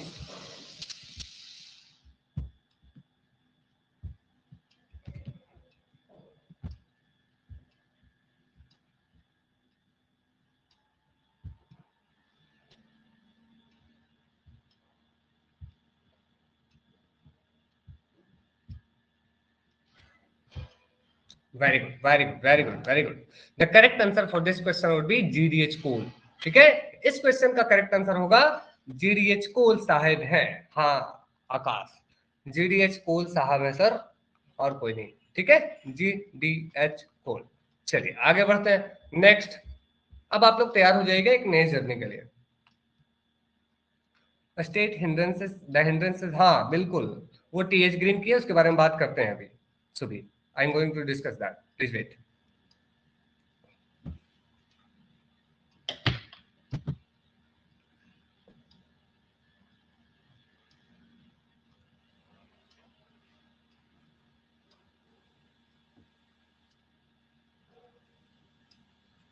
चलिए, तो इसका करेक्ट आंसर क्या है? Which among the following statement is correct? Aristotle said a state is individual at large. Aristotle gave citizenship to all members of the polis state. What is the correct answer? The correct answer would be option number D. Very good.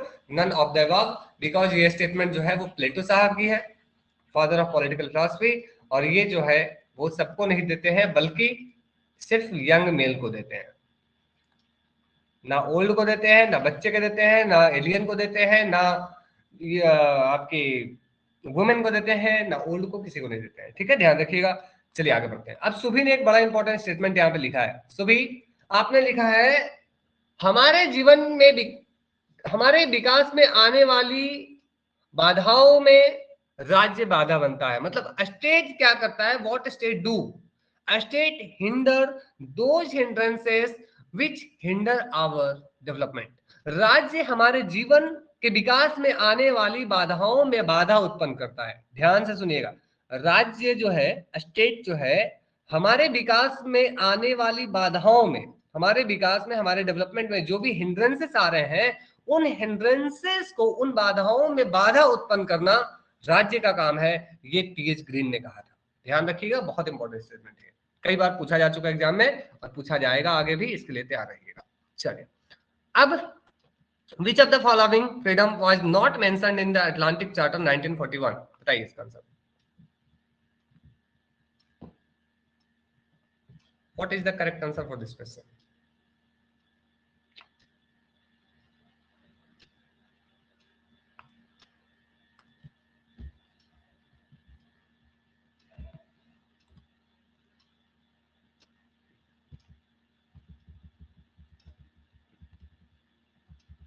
क्या होगा इसका answer? बताइए, come on.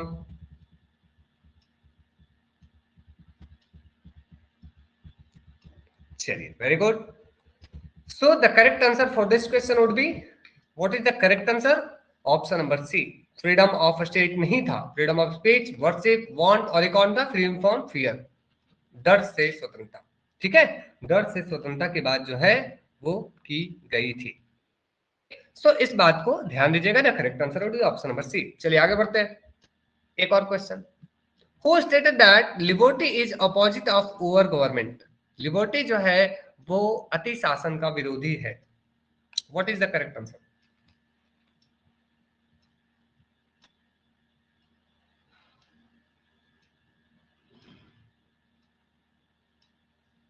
Very good, the correct answer would B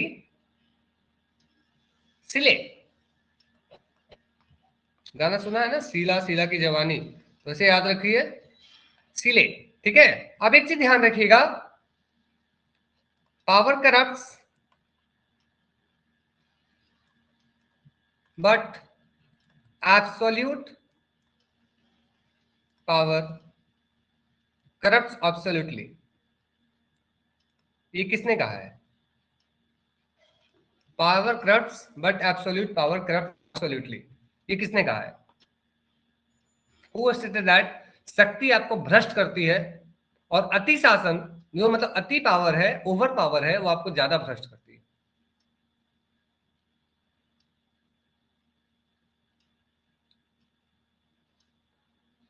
बताइए। नहीं पता? Night no, there is no issue. Very good Subhi, clapping for you, good. The answer would be Lord Acton. ठीक है, ये एक्टन साहब ने कहा है। उन्होंने ही जिन्होंने यह कहा, भैया देखो लिबर्टी और इक्वालिटी के बीच में 36 का आंकड़ा रहता है, ये दोनों एक दूसरे के विरोधी हैं। Liberty and equality are opposite to each other, liberty and equality are antithetical to each other, both are antithetical, antithetical. ध्यान देखिएगा, डी टॉकविले और लॉर्ड एक्टन ने कहा था liberty and equality are antithetical to each other. ध्यान दीजिएगा, बहुत important statement है। ठीक है, चलिए आगे बढ़ते हैं। सो अब हम लोग चलने वाले हैं एक स्पेशल जर्नी पे। I hope you all are ready for the journey. Ready? तैयार है सभी लोग? Can we go everyone? चले या रुक जाए?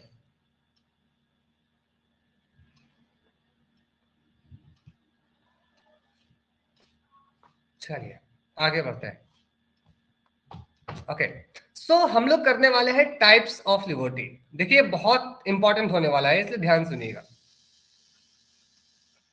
टाइप्स ऑफ लिबर्टी, ठीक है, टाइप्स ऑफ लिबर्टी, स्वतंत्रता के प्रकार। कितने तरह की स्वतंत्रता है? चलिए, तो आपको ये देखने को मिलेगा कि सर अगर हम बात करें तो there are lots different types of liberty. कई तरह के अलग अलग लिबर्टी की बात हम करते हैं। ठीक है, सबसे पहले अगर हम देखें for the first time we can see natural liberty. Natural liberty, natural liberty मतलब क्या होगा? What is the meaning of natural liberty? प्राकृतिक स्वतंत्रता। प्राकृतिक स्वतंत्रता मतलब प्रकृति से हम सभी आजाद हैं। We all are free respect to our nature. Nature से, प्रकृति से क्या है, हम सभी आजाद हैं। इसकी बात कौन करते हैं? जैसे आपको देखने को मिलता है कि हॉब्स जब अपनी बात कह रहे होते हैं, उन्होंने क्या कहा? सबसे पहले ये कहा कि सारे व्यक्ति एक समान हैं। मतलब उन्होंने खासतौर पे ये कहा कि माइट इज राइट। यहाँ पे सारे लोग जो है अपने में आपस में लड़ाई कर रहे हैं क्योंकि सभी लोग पावरफुल होना चाहते हैं। लेकिन उनमें से उन्होंने ये तो नहीं कहा था कि कुछ व्यक्ति जन्म से ही बहुत ज्यादा पावरफुल होते हैं, जन्म से बहुत ज्यादा कमजोर होते हैं। क्या उन्होंने कभी ऐसा कहा कि नहीं, naturally someone is born inferior and someone is born extreme powerful? No, according to him everyone have born, you can say, equal by nature, everyone is equal। ठीक है, जैसे कि आपको देखने को मिलता है natural law of selection. Natural law of selection की बात जब कौन करते हैं? आपके डार्विन साहब करते हैं। और माफ कीजिएगा, स्पेंसर साहब यहाँ लिखिए, स्पेंसर। ठीक है, डार्विन भी बात करते हैं, Spencer. Natural law of selection में ये कहा गया कि सभी व्यक्ति जो है प्राकृतिक रूप से एक समान होता है। ठीक है, इसके बाद देखने को मिलता है आपको इंडिविजुअल लिबर्टी। इंडिविजुअल लिबर्टी के सबसे बड़े वकालत कौन करते हैं, बताएंगे आप लोग? व्यक्तिगत स्वतंत्रता की बात सबसे पहले कौन करते हैं सबसे ज्यादा डिटेल में? जेएस मिल करते हैं, जॉन स्टुअर्ट मिल। मनुष्य अपने मन और मस्तिष्क का स्वामी है। ध्यान दीजिए, सबसे पहले फुल इंडिविजुअल फ्रीडम की बात लॉक भी करते हैं, एग्जैक्टली लॉक भी करते हैं, बट यहां पे ध्यान दीजिएगा, जो आपके जॉन स्टुअर्ट मिल है, उन्होंने कहा कि आप अपने मन और मस्तिष्क के स्वामी है। You are sovereign over your mind and body, number एक। नंबर दो, he made distinction between self regarding action and other regarding action। Is it? You know, उन्होंने स्वपरक और परपरक, मतलब आप बोल सकते हैं जो सभी को पता है, ये एवरीवन का। यहाँ पे कोई ऐसे हैं जिनको नहीं पता है what is the meaning of self regarding and other regarding? Please tell me, I will explain. जरूर आप बताएं, उसमें शर्माने की कोई बात नहीं है, बिकॉज पढ़ाई के time no compromise. Very good sir, clapping for you, very good. ध्यान दीजिएगा, देखिए साहिबा क्या बोलते हैं यहाँ पे, है बहुत ही सिंपल बात कि देखो भैया ये व्यक्ति है, ठीक है, ये है हमारा मोटू।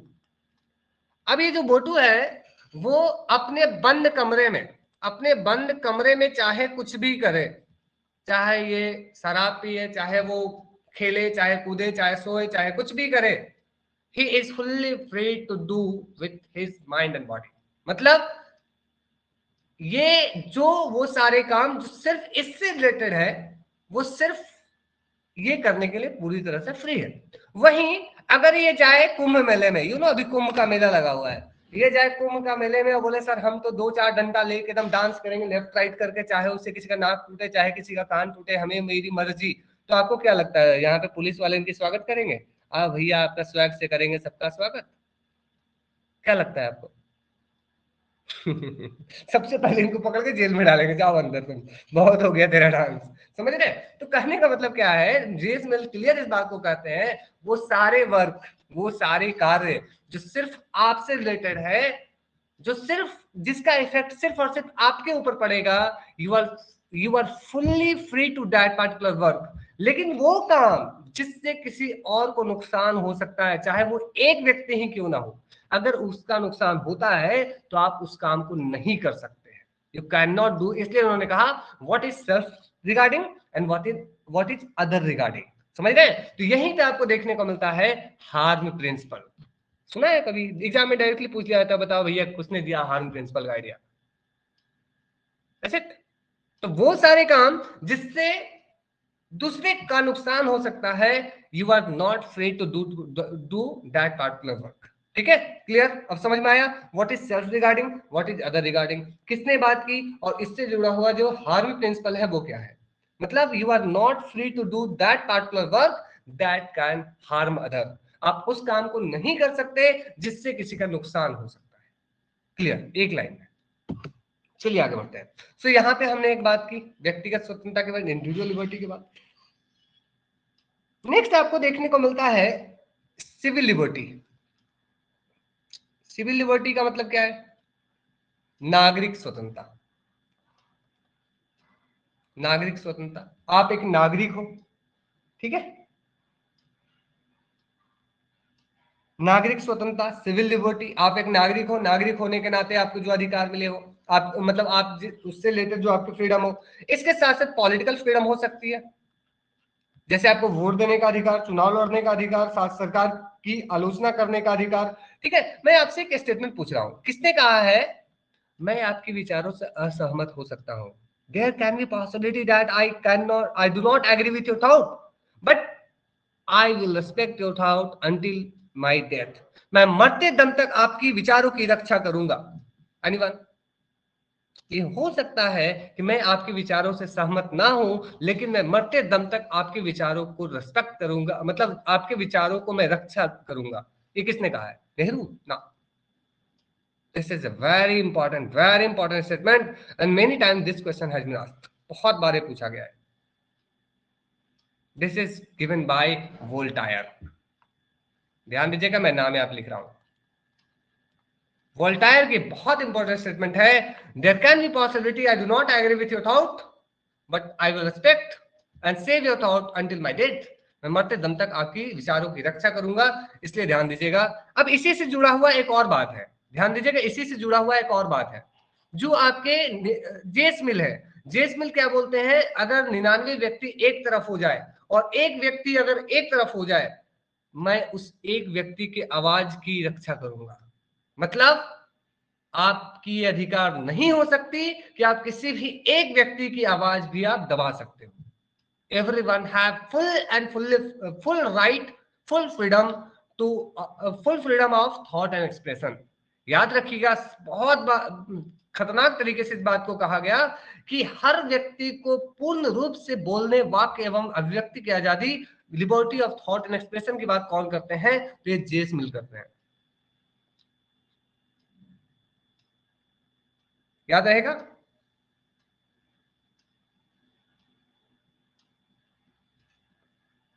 Will you remember everyone? याद रहेगा?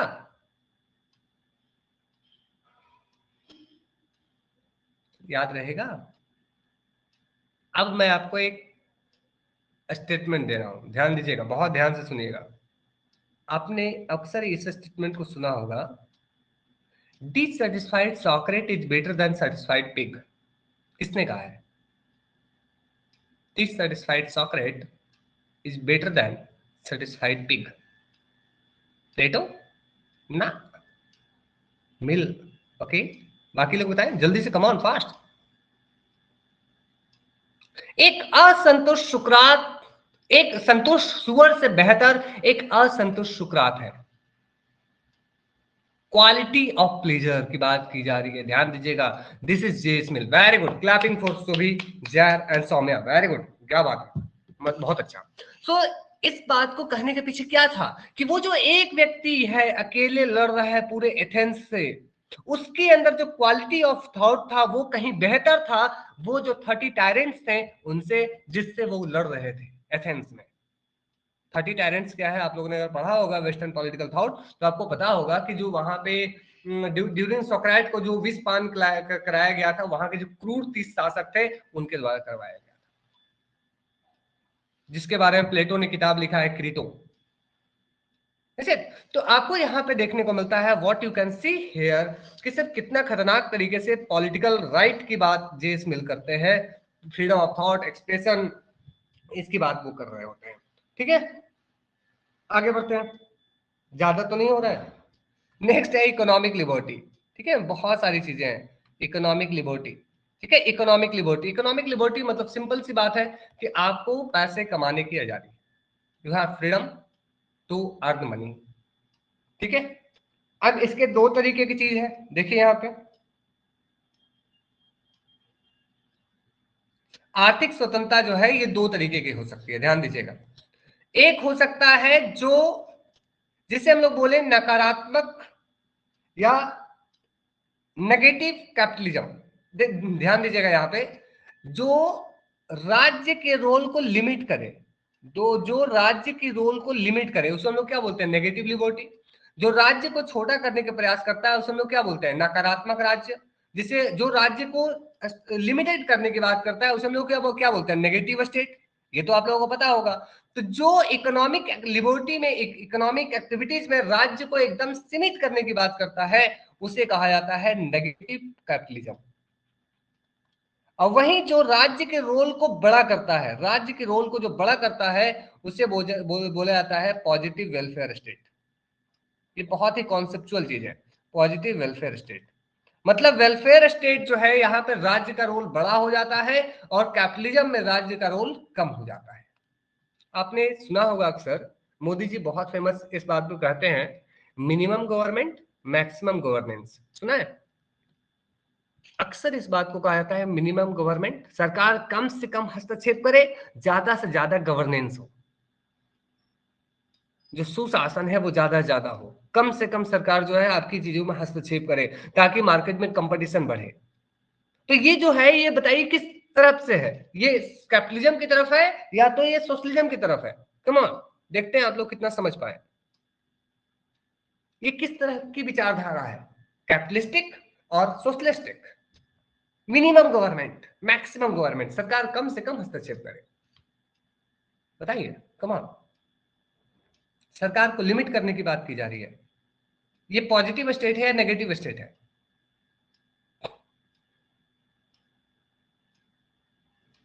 वेरी गुड, नियो लिबरलिज्म की बात की जा रही है, नेगेटिव स्टेट है, कैपिटलिज्म की बात की जा रही है।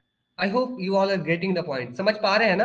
कहीं ऐसा तो नहीं सर आप तो समझ जा रहे हैं, सर आप समझा दे रहे हैं, मुझे नहीं पता क्या हो रहा है क्लास में मैं तो मैं चला, ऐसा तो नहीं है? I hope you all are getting the point. मैं समझाने की जो कोशिश कर रहा हूँ आप लोग समझ, छोटी छोटी चीजें हैं but this things are all are interrelated. यहीं से कॉन्सेप्चुअल क्वेश्चन आपके एग्जाम में बनते हैं। ठीक है, और अंत में आपको देखने को मिलता है एक और लिबर्टी की बात की जाती है जिसे कहा जाता है, यू कैन से, इसको हिंदी में कहा जाता है ऐसे घरेलू स्वतंत्रता। घरेलू को आप कैसे बोल सकते हैं, मतलब ऐसे समझिए कि एक थिंकर है जिनका नाम है एल.टी. हॉबहॉस, ठीक है। इन्होंने किताब लिखा है elements of social justice, elements of social justice, ठीक है। तो आपको यहाँ पे लग रहा होगा सर कई सारे थिंकर्स हैं, कई सारे कॉन्सेप्ट्स हैं, इतना सारा कैसे याद होगा। धीरे धीरे धीरे धीरे आपको ये सारी चीजें याद हो जाएंगी, ठीक है। ये सारी चीजें हम लोग धीरे धीरे धीरे धीरे करके एक एक करके याद कर लेंगे, ठीक है। तो यहाँ तक सब कुछ क्लियर है। अब चलिए हम लोग एक आगे बढ़ते हैं और एक इंपॉर्टेंट कॉन्सेप्ट को धीरे धीरे समझने की कोशिश करते हैं, एक एक थिंकर वाइज, ठीक है। तो freedom at the rate different scholars, अलग अलग जो स्कॉलर्स हैं, थिंकर्स हैं, इनके अनुसार क्या है फ्रीडम, उसको हम लोग देख लेते हैं। तो आपके पास क्या हम लोग क्लास आज यहीं तक रखें या can we continue the class for the 15 to 20 minute, बताइए। Can we continue the class और कैन वी स्टॉप हियर, क्योंकि टाइम तो हो चुका है, 1 घंटा 16 मिनट हो गया है। सो आइदर आई कंटिन्यू और स्टॉप टिल हियर, जैसा आप लोग बोलेंगे। मजा आ रहा है, मतलब क्या बात है। मजा आ गया, फिर मजा आ गया। अगर आप लोग बोर हो रहे होते तो बोलते सर है क्या मजाक कर रहे हैं, हमें चैन दीजिए, सांस लेने का फुर्सत दीजिए, बहुत हो गया। चलिए, thank you for that. So I hope you all are enjoying the class, right. चलिए आगे बढ़ते हैं। सो देखिए, चीजें बहुत आसान है, चीजें बहुत सिस्टमेटिक है। अगर आप चीजों को समझते हुए पढ़ेंगे ना तो चीजें आपको बहुत मजेदार लगने लगेगी। चलते हैं, हॉब्स से शुरू करते हैं। हॉब्स को माना जाता है फर्स्ट इंडिविजुअलिस्ट, ध्यान दीजिएगा, पहला व्यक्तिवादी थिंकर माना जाता है इन्हें, क्योंकि सबसे पहले यही थे जिन्होंने व्यक्ति के पूर्ण, यू कैन से, अपनी सेल्फ प्रोटेक्शन का अधिकार दिया था कि अगर लेवियथन आपके प्राण की रक्षा नहीं कर पा रहा हो, आप उसके खिलाफ जा सकते हो। ध्यान दीजिएगा। तो अगर देखा जाए तो he was the first who is known as first individualist, मतलब इनको फर्स्ट इंडिविजुअलिस्ट के रूप में माना जाता है। इनके अनुसार लिबर्टी क्या है, what is liberty according to him, sorry, liberty according to Hobbes. Hobbes के अनुसार लिबर्टी देखा जाए तो इसका मतलब सिंपल सी बात है, silence of law, silence of law. आप चुपचाप कानून का पालन करते रहे, चुपचाप लेवियथन की बात को फॉलो करते रहे, आप स्वतंत्र रहेंगे।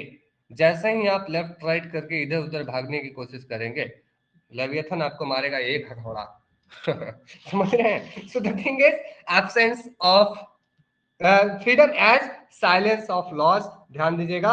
और इसके साथ साथ उन्होंने शारीरिक स्वतंत्रता पे खासतौर पर बल दिया था। मतलब ध्यान दीजिएगा, इन्होंने फिजिकल लिबर्टी की बात की थी, मतलब लेवियथन चाह कर भी आपकी प्राण नहीं ले सकता है, क्योंकि आपने कॉन्ट्रैक्ट किस लिए किया था, for what you have made the contract, social contract क्यों किया आपने, इसीलिए तो क्योंकि प्राकृतिक अवस्था में आपको अपने प्राण के ऊपर रक्षा नहीं थी। यू आर फियर्ड, मेरी कब क्या हो जाए, nobody knows. There was, क्या था वहां पे, might is right, everybody were fighting for their self protection, सभी लोग अपनी अपनी अपनी अपनी सुरक्षा के लिए लड़ रहे थे। समझ रहे हैं। तो इसलिए लेवियथन के बारे में ये कहा गया कि वो आपकी प्राणों की सुरक्षा करने के लिए बना है।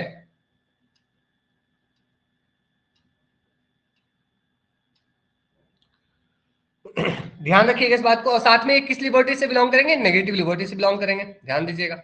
आगे बढ़ते हैं, दूसरा थिंकर, दूसरे आते हैं लॉक साहब, बड़े ही इंपॉर्टेंट, बड़े ही खतरनाक, बड़े ही मजेदार, जॉन लॉक। इन्होंने लिखा टू ट्रीटीज ऑन गवर्नमेंट। अच्छा, इनकी किताबों को मैं लिख देता हूं, अगर आप लोग चाहें तो मैं इनकी किताबों को भी लिख देता हूं, ताकि साथ साथ आप लोगों को कुछ और भी कंप्लीट हो जाए। लिख लीजिएगा, लेवियथन, डी होमे, डी सिवे, डी कॉर्पोरे, बोलेंगे सर इतना सारा क्यों पढ़ा रहे हैं, और एलिमेंट्स ऑफ लॉ, ओहो, मैं क्या लिख रहा हूँ, एलिमेंट्स ऑफ लॉ। ठीक है, तो ये जो किताबें हैं ये सारे के सारे आपकी हॉब्स की किताबें हैं, ध्यान दीजिएगा। दूसरे हैं Locke, two treaties on civil government, two treaties on civil government. ठीक है, ये इनकी बहुत इंपॉर्टेंट किताब है। इनके अनुसार लिबर्टी क्या है, what is liberty according to John Locke. John Locke क्या बताते हैं, what is liberty. John Locke की अगर बात करें, जॉन लॉक सिंपल से बात करते हैं, देखो भैया प्राकृतिक अवस्था में क्या था, lack of rules regulation laws थे, वहां पे नियम कानून नहीं थे। तो अब आप क्या करो, अब आपने ट्रस्टी बना ही लिया है, क्योंकि आपको पता होगा इन्होंने राज्य को ट्रस्टी माना। इन्होंने बताया राज्य क्या है, एक संविदा है, आप चाहो तो इसे बाद में नकार सकते हो। ठीक है, तो इन्होंने बताया कि राज्य का जो काम है लॉ बनाना, तो वेयर देयर इज लॉ, ध्यान दीजिएगा, where there is law there is liberty. जहां कानून है वही स्वतंत्रता है, और जहां कानून नहीं है, इसका उल्टा भी पूछा जाता है आपसे, where there is no law there is no liberty, ये भी आपके जॉन लॉक का ही होगा। इन्होंने तीन तरह की लिबर्टी की बात की, नेचुरल लिबर्टी, ध्यान दीजिएगा।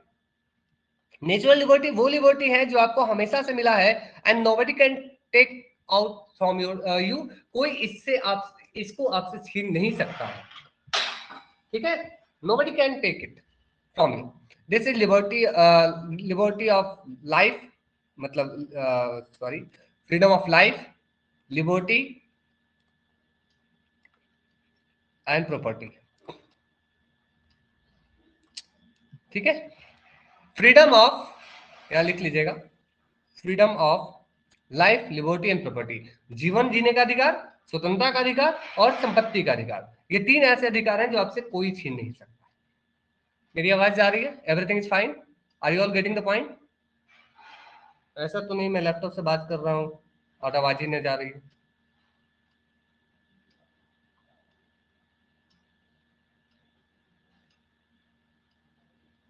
जा रही है, चलिए फाइन, थैंक यू। ओके, अब देखिएगा इसमें से जो लिबर्टी है, फ्रीडम ऑफ लिबर्टी जो है, इसको इन्होंने कहा, क्या कहा था, यूनिवर्सल राइट कहा था।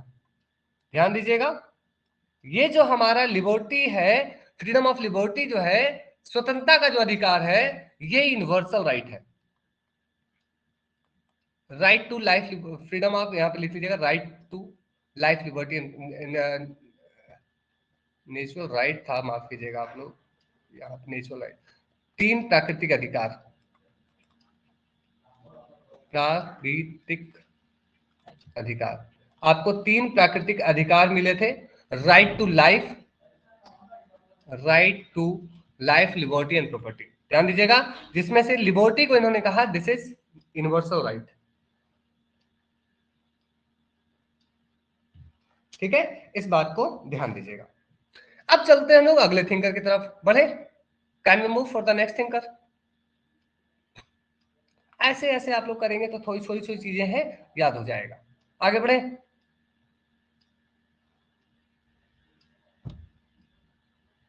हो गया,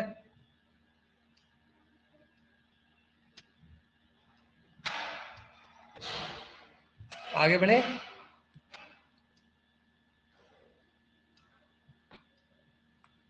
चलिए नेक्स्ट, लेट्स मूव। मजा आ रहा है, बोले सर क्या मजा आ रहा है, ये तो सजा है, पहले ये पढ़ो फिर वो पढ़ो। तीसरा number, Herbert Spencer. Herbert Spencer साहब, जिनको नेगेटिव लिबर्टी से माना जाता है, जिन्होंने किताब लिखा मैन वर्सेस स्टेट। डायरेक्टली आपसे एग्जाम में पूछा जाएगा, who wrote man versus state. तो मैन वर्सेस स्टेट जो है, ये हर्बर्ट स्पेंसर की बुक है। ध्यान दीजिएगा, man versus state is very important book by. ठीक है, अब ध्यान दीजिएगा यहाँ पे, जो रोनाल्ड डॉर्किन ने, एक बायोलॉजिस्ट है, थे मतलब, रोनाल्ड डॉर्किन ने एक आइडिया दिया था, survival of the fittest, biology में।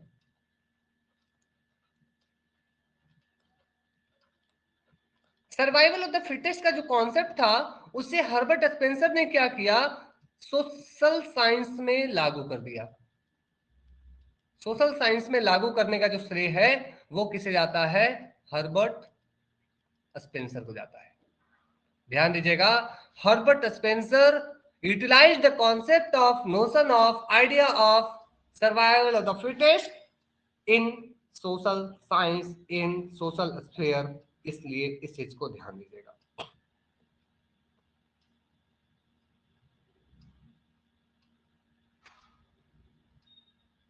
ठीक है, इतना याद रहेगा। अब ध्यान दीजिएगा, इन्होंने क्या कहा, एक बहुत ही फेमस स्टेटमेंट है इनकी।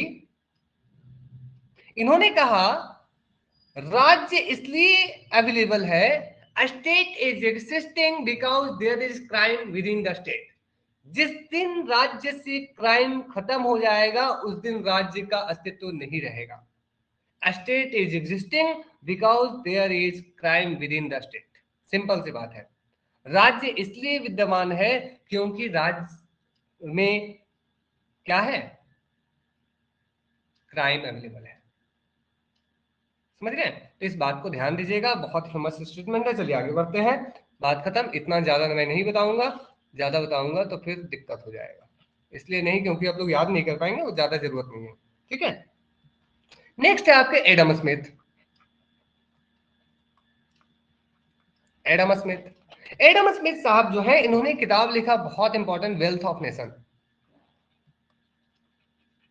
वेल्थ ऑफ नेशन, ठीक है, वेल्थ ऑफ नेशन 1776 में लिखा जाता है, बहुत इंपॉर्टेंट, अच्छे। ठीक है, तो एडम स्मिथ के अकॉर्डिंग फ्रीडम क्या है? According to Adam Smith, what is freedom? सो भी ऐसा है ना, चार्ल्स डार्विन ने बोरो नहीं किया था, स्पेंसर ने बोरो किया था। Spencer borrowed the notion of survival of the fittest from biologist Darwin. ठीक है, एक बार रीचेक कीजिएगा इसको, मैं भी एक बार देख लूंगा वैसे। अच्छा, डार्विन नहीं सर, एक मिनट सर, क्या दिक्कत हुई सर? चार्ल्स डॉर, अच्छा स्पेलिंग का मिस्टेक है। अच्छा अच्छा, ओके ओके, ठीक कर लीजिएगा उससे। कहाँ लिखा हूं मैं? नहीं था, डार्विन नाम है, हाँ एग्जैक्टली, डॉर्किन नहीं है। Sorry sorry for that, sorry.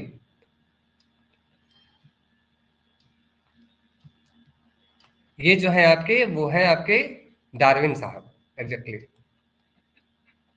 Darwin. एक बार स्पेलिंग देख लीजिएगा एक बार फिर से, ठीक है। I can not exact remember the exact spelling.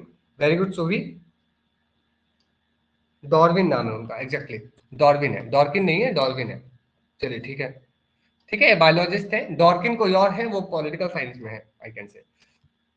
तो एडमस में ध्यान दीजिएगा, इनके अनुसार फ्रीडम क्या है? Freedom is less is fair, less is fair है, ठीक है। लेस इज फेयर है मतलब अहस्तक्षेपवादी राज्य।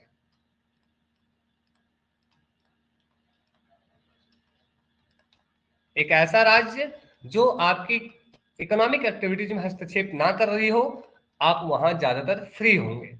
इसमें आपको देखने को मिलता है, इनके साथ साथ कुछ और थिंकर है, रिकार्डो और माल्थस। रिकार्डो और माल्थस, ये दो और थिंकर हैं जो इस आइडियोलॉजी के साथ एसोसिएटेड है। एक चीज और ध्यान रखिएगा, इन्होंने राज्य को, स्टेट को इनविजिबल हैंड कहा था। राज्य जो है वो कैसे काम करे? ऐसे काम करे कि लोगों को पता भी ना चले कि राज्य काम कर रहा है। मतलब there should be minimal role of the state. राज्य का जो रोल होना चाहिए बहुत ही मिनिमल होनी चाहिए। ठीक है, एक और बताकर मैं आज क्लास इतना ही रखूंगा। आई नो टाइम काफी हो गया है। लास्ट जेस मिल जो सबसे इंपॉर्टेंट है आपके लिए, एग्जाम पॉइंट ऑफ व्यू से बहुत ज्यादा इंपॉर्टेंट है। जेस मिल ध्यान दीजिएगा, इन्होंने किताब ही लिख दिया लिबर्टी के ऊपर, on liberty. He wrote an entire book on liberty 1859। Year भी याद रखिएगा, 1859 ईस्वी में, 1859 में इन्होंने एक किताब ही लिख दिया जिसका नाम है ऑन लिबर्टी। ठीक है, इसके बाद ध्यान दीजिएगा कि ये जो है वो स्वतंत्रता के, लिबर्टी के सबसे बड़े प्रोपाउंडर है, यू कैन से सबसे बड़े समर्थक हैं। और सबसे पहले आपको देखने को मिलता है इंडिविजुअल फ्रीडम की बात आपके लॉक करते हैं, लेकिन लॉक के बाद, जॉन लॉक के बाद जो सबसे बड़े सपोर्टर होते हैं वो होते हैं आपके जे स्मिथ। इसके बाद देखने को मिलता है जे स्मिथ ने 3 तरह के फ्रीडम की बात की थी, ध्यान दीजिएगा। He discuss about 3 types of freedom. Freedom of thought and expression,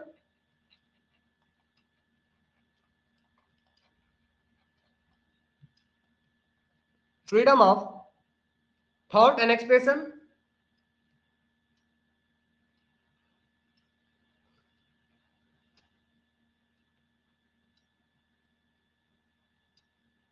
इसके बाद फ्रीडम ऑफ इंडिविजुअल एक्शन,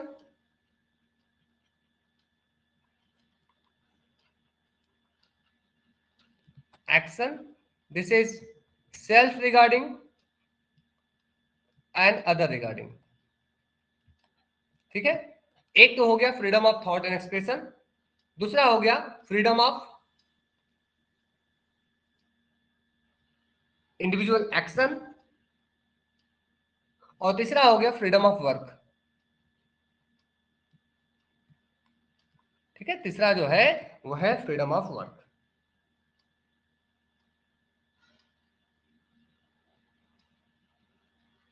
ठीक है, अब यहां पे ध्यान दीजिएगा, ये जो इंडिविजुअल फ्रीडम की बात की गई है ये सेल्फ रिगार्डिंग से जुड़ा हुआ है, लेकिन ये जो फ्रीडम ऑफ वर्क है, आप कौन सा काम करोगे कौन सा नहीं करोगे, ये अदर रिगार्डिंग से जुड़ा हुआ है। मतलब ये जो फ्रीडम ऑफ वर्क का एसोसिएशन है ये अदर रिगार्डिंग से एसोसिएटेड है। ठीक है, मतलब वो कौन सारे आप काम कर सकते हो जो आप फ्रीली कर सकते हो, जिसपे स्टेट जो है वो हिंड्रेंस या बोल सकते हैं जिसपे रुकावट लगा सकता है। ठीक है, अब इसी कॉन्सेप्ट में यहां पे इन्होंने दिया है हार्म प्रिंसिपल। ठीक है, हार्म प्रिंसिपल का जो कॉन्सेप्ट है ये, जिसका नाम है क्षति सिद्धांत आप बोल सकते हैं हिंदी में, हार्म प्रिंसिपल, जिसका मतलब यह है कि आप अदर रिगार्डिंग एक्शन में कोई ऐसा काम नहीं कर सकते हो जिससे किसी दूसरे को हानि हो या नुकसान।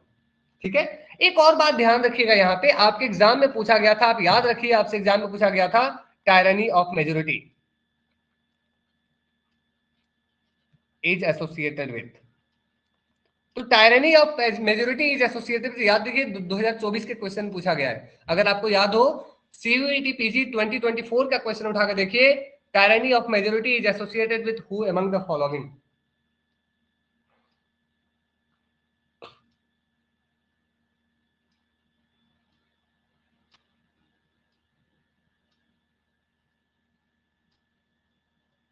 ठीक है, तो याद रखिएगा इसमें आंसर आपका दोनों होगा। एक तरफ आप देख सकते हैं आपका आंसर जेसमिल भी होता है, जिसके अनुसार जेसमिल ने यह कहा कि अगर आपकी व्यक्तिगत स्वतंत्रता पे खतरा उत्पन्न होता है तो इसके पीछे कौन है, बहुमत समाज है। मतलब ये जो मेजोरिटी क्लास है वो आपके ऊपर बर्डन डालता है और आपकी स्वतंत्रता को छीनने की कोशिश करता है, और एक तरफ आपके डी टॉक की भी है। देखिए क्वेश्चन कहां से आते हैं। ठीक है, तो हम लोग जिस तरीके से बढ़ रहे हैं, आपके एग्जाम में जितने क्वेश्चन आए हैं we are also going to deal each and everything. देखिए कहां कहां से एक एक करके क्वेश्चन आ रहे हैं। ठीक है, तो इस बात को ध्यान दीजिएगा कि जेएसमिल एंड डी टॉकविले ये दोनों जो हैं आपकी बात करते हैं टायरनी ऑफ मेजोरिटी की। Clear?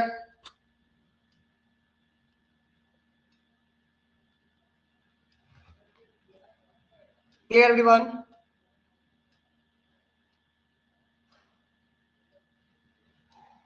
Clear? Is it clear? सभी को मजा आ रहा है? तो सर हमको तो लग रहा है ऐसा कि 4-5 घंटा पढ़ाऊं तो आप तो पढ़ते रहेंगे तो चलिए अच्छी बात है। अब यहाँ पे ध्यान दीजिए कुछ कोटेशन। जेसमिल ने यह कहा, what J S Mill stated that you are free over your mind and body, आप अपने मन और अपने मस्तिष्क के स्वामी। ध्यान दीजिएगा, बहुत इंपॉर्टेंट है, आपके एग्जाम में कई बार पूछा जा चुका है, you are sovereign over your mind and body. ये किसने कहा है, तो ये जेसमिल जॉन स्टुअर्ट मिल ने कहा है। और इसी से जुड़ा हुआ एक स्टेटमेंट है, one statement related to same idea was given by Jean Paul Sartre. नाम सुना है आप लोगों ने कभी? Have you ever listen the name? Jean Paul Sartre, father of existentialism. Existentialism, यानी कि अस्तित्ववाद के पिता। व्हाट इज योर अस्तित्व, क्यों है आखिर आपका अस्तित्व, for what you are becoming, for what you are existing, इसकी बात करते हैं। तो जीन पॉल सार्त्रे भी कहते हैं कि ये आपकी फ्रीडम है, ये आपकी अपनी है कि आप अपने बारे में सोचें और अपने बारे में जाने कि मेरी अस्तित्व का कोई तो रीजन होगा, आखिर मेरी जन्म हुई इस धरती पे तो हमारा कुछ तो कारण होगा, कुछ तो लॉजिक होगा। इस बात को भी कहते हैं जीन पॉल सार्त्रे कि हमारे मस्तिष्क और विचारों पर हम सभी, स्त्री हो या पुरुष, पूर्णतः स्वतंत्र है कि हम क्या सोचते हैं, हम क्या गाते हैं, क्या खाते हैं, क्या पीते हैं, क्या मतलब क्या डिसाइड करते हैं। तो याद रखिएगा, अगर ऑप्शन में कहीं जीन पॉल सार्त्रे दे दिया तो आप कंफ्यूज मत होइएगा।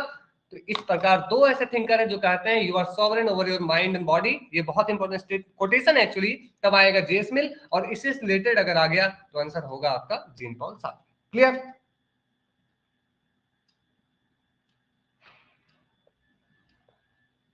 अब ध्यान दीजिए, इसको जेस मिल जितनी सारी चीजें कहते हैं, एक थिंकर है अर्नेस्ट बार्कर। बार्कर बोलते हैं देखो भैया मिल साहब बड़े खतरनाक हो आप, you are father of empty liberty. आपकी जितने भी स्वतंत्रता का आइडिया जो है ना, आपकी जो भी चीजें हैं, you are profit of empty liberty. माफ कीजिएगा, फादर नहीं है, प्रॉफिट है, profit of empty liberty.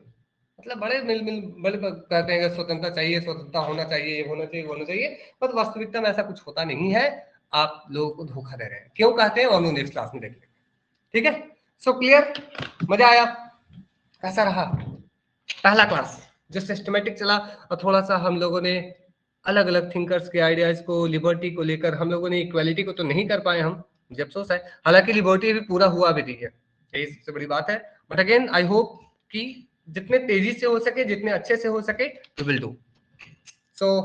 Everyone, any question, any doubt, any confusion, कोई शिकायत? कोई शिकायत हो तो मोस्ट वेलकम। कुछ नहीं, चलिए, okay. So this is our class on liberty. Hope you all are good and enjoyed the class. Let's meet again in the next class. So आप सभी बच्चे जो एक्चुअली में पूरे 60 दिन की क्लास में इन्वॉल्व करना चाहते हैं, आपके पास पॉलिटिहुड ऐप पे, ये ऐप नहीं, टीचमेंट पे नहीं, पॉलिटिहुड ऐप पे ऑप्शन खुला है, आप वहां पे खुद को इन्वॉल्व कर सकते हैं। बाकी बच्चे जो अभी तक इन्वॉल्वमेंट नहीं लिए, अगर इसी तरह से सारे क्लासेस को करना चाहते हैं, और फिर से हम लोग कल मिलेंगे एक नए क्लास के साथ, एक नई उम्मीद के साथ, एक नई जोश के साथ, एक नई टॉपिक के साथ। Thank you so much everyone, keep learning, keep smiling, stay blessed, stay happy, खुश रहें, मस्त रहें, सीखते रहें, मुस्कुराते रहें। Thank you.